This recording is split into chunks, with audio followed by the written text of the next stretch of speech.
चलिए बाबा next chapter का revision चालू करते हैं। नेक्स्ट चैप्टर है लायबिलिटी टू पे इन सर्टेन केसेस। एवरीवन, ये एक सी ग्रेडेड काइंड ऑफ चैप्टर है, लेकिन बाबा अगर गुड लक बहुत गुड रहा तो एक 3 मार्क आ सकता है, तो आप लिख के आइएगा। राइट एवरीवन, चलिए रिवीजन करते हैं। लायबिलिटी टू पे इन सर्टेन केसेस। सर, अगर बिजनेस ट्रांसफर हो गया, अगर किसी ने बिजनेस ट्रांसफर किया है, तो who will be liable to pay that liabilities for the business. तो बोला गया है अगर कोई लायबिलिटीज है तो transferor and transferee shall be jointly and severally liable up to pay the liabilities up to the date of transfer. Up to the date of transfer जो भी लायबिलिटीज है किसका रहेगा? ट्रांसफर एंड ट्रांसफरी दोनों का रहेगा।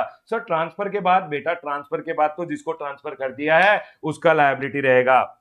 उसके बाद बोला है अगर एजेंट एंड प्रिंसिपल है तो सर एजेंट और प्रिंसिपल का केस में किसका लायबिलिटी रहेगा? यहां बोला गया है सर अगर केस फॉल होता है वेयर एजेंट सप्लाइज और receives taxable goods on behalf of the principal. मैं प्रिंसिपल हूं, मेरा एक एजेंट है, वो मेरे बिहाफ में गुड सप्लाई करता है, ये रिसीव करता है। Such agent and principal shall be jointly and severally be liable to pay the tax on such goods. कौन लायबल होगा? प्रिंसिपल एंड एजेंट दोनों जॉइंटली एंड सेवरली लायबल होगा। एग्जाम में ये वर्ड जॉइंटली एंड सेवरली भूलना मत, ठीक है सर। उसके बाद अगर सर अमालगमेशन एंड मर्जर का केस है, समझ लीजिए, तो सर ये क्या बोला है? In pursuance of an order of court और ट्रिब्यूनल और अदरवाइज अगर एक अमालगमेशन या मर्जर हुआ है and order is to take effect from a date earlier to the date of order. Order यहां आया, रेट्रोस्पेक्टिव इफेक्ट दिया गया, तो सर कंपनीज मर्ज तो यहां से हो गई, लेकिन ऑर्डर आया था यहां पे, तो उन्होंने बोला है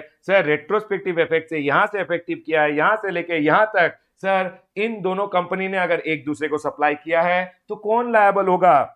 ये बोल रहे हैं एंड एनी टू और more of such companies have supplied goods services और both to or from each other, then such transaction shall be included in the turnover of supply or receipt of the respective companies and they shall be liable to pay the tax accordingly. Sir, the said two companies shall be treated as distinct companies for the period up to the date of said order। मतलब order यहां आया, retrospective effect दिया गया, तो sir यहां से लेके यहां तक अगर ए ने बी को और बी ने ए को कुछ सप्लाई किया है तो उन दोनों के रेस्पेक्टिव टर्नओवर में उसको इंक्लूड किया जाएगा and they shall only be liable to pay the tax. Yes sir, point clear है। अगर सर एक कंपनी लिक्विडेशन में जा रही है तो सर जो लिक्विडेटर अपॉइंट होता है ना, उसको एक काम करना पड़ता है, उसको 30 डेज ऑफ अपॉइंटमेंट में every person who is appointed as a liquidator basically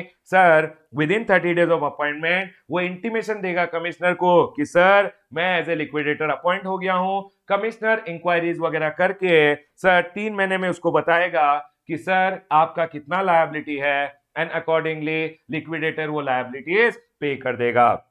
ठीक है सर, पॉइंट क्लियर है। अगर प्राइवेट कंपनी है और कंपनी ने अपने ड्यूज नहीं दिए हैं तो सर कौन देगा? बेटा याद रखिएगा, director jointly and severally liable हो जाएंगे। उसके बाद बोला है sir liability of a private company का director, liability of directors of a private company. अगर कोई ड्यूज है जो कंपनी से रिकवर नहीं किए गए तो इन्होंने बोला है every person who was a director during such period shall jointly and severally be liable unless वो प्रूव करता है, वो डायरेक्टर प्रूव करता है, he proves that non recovery cannot be attributed to the gross negligent misfeasance or breach of duty on his part in relation to the affairs of the company. Sir मेरी गलती नहीं है तो उस director को छोड़ दिया जाएगा। नेक्स्ट बोला है अगर प्राइवेट कंपनी पब्लिक बन गई तो बेटा डायरेक्टर्स लायबल नहीं होंगे। यस सर, पॉइंट क्लियर है।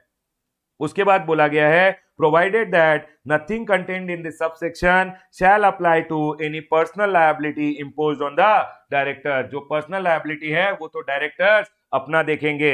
नेक्स्ट उसके बाद बोला है liability of partners of A firm. अगर एक पार्टनरशिप फर्म है तो कौन लायबल होगा? फर्म पहले लायबल होगा and each and every partner of the firm shell be jointly and severally be liable. अगर सर समझ लीजिए एक पार्टनरशिप फर्म से एक पार्टनर रिटायर हो रहा है तो उसको बोला गया है बेटा जिस दिन रिटायर हो गया 1 महीना में इंटीमेशन दे देना कमिश्नर को। अगर 1 महीने में इंटीमेशन दे दिया तो सर जब रिटायर हुए थे तब तक का लायबिलिटी आपका भी रहेगा, उसके बाद का आपका कोई लायबिलिटी नहीं रहेगा। लेकिन सर अगर मैंने 1 महीने में इंटीमेशन नहीं दिया तो जब तक इंटीमेशन नहीं दोगे तब तक का लायबिलिटी रिटायरिंग पार्टनर का भी रहेगा। यही बोला गया है, रिटायरिंग पार्टनर इंटीमेशन देगा and he shall be liable up to the date of retirement. लेकिन सर अगर इंटीमेशन 1 महीने में नहीं दिया तो liability shall continue up till the date of such intimation, date of intimation। Sir अगर एक गार्जियन है, एक माइनर के लिए गार्जियन, और सर समझ लीजिए एक इनकैपेसिटेट पर्सन है, उसके लिए एक ट्रस्टी को अपॉइंट किया गया है, तो कौन लायबल होगा?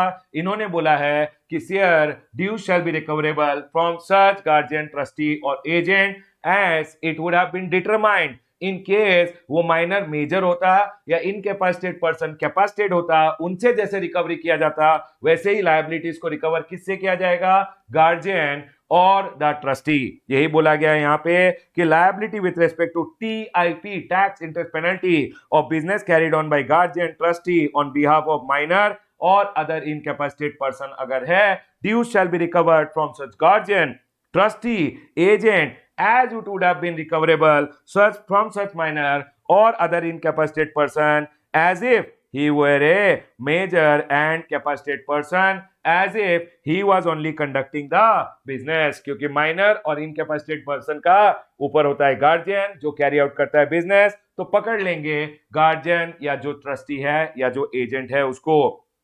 सर समझ लीजिए एक माइनर है या एक इनकैपेसिटेट पर्सन है और उसके लिए कोर्ट ने कोर्ट ऑफ वर्ड या ट्रस्टीज को अपॉइंट कर दिया है, तो सेम केस यहां भी होता है कि सर समझ लीजिए एक गार्जियन था, सर समझ लीजिए एक माइनर था या इनकैपेसिटेट पर्सन था, उसका एक एस्टेट था, एस्टेट के लिए कोर्ट ऑफ वार्ड अपॉइंटेड है और एस्टेट में एक बिजनेस भी कैरी आउट हो रहा है, तो सर जो कोर्ट ऑफ वार्ड या ट्रस्टी कोर्ट ने अपॉइंट किया है they shall be liable to pay the dues. यही बोला गया है, where estate of a taxable person owning a business of which dues is payable is under the court of ward or trustees appointed by the court order, so sir then dues shall be recoverable from such a court of ward or the administrative general or the official trustee, basically जो appointed by a court है, in a manner and to such an to the same extent as it would have been recoverable from the taxable person as if he was conducting the business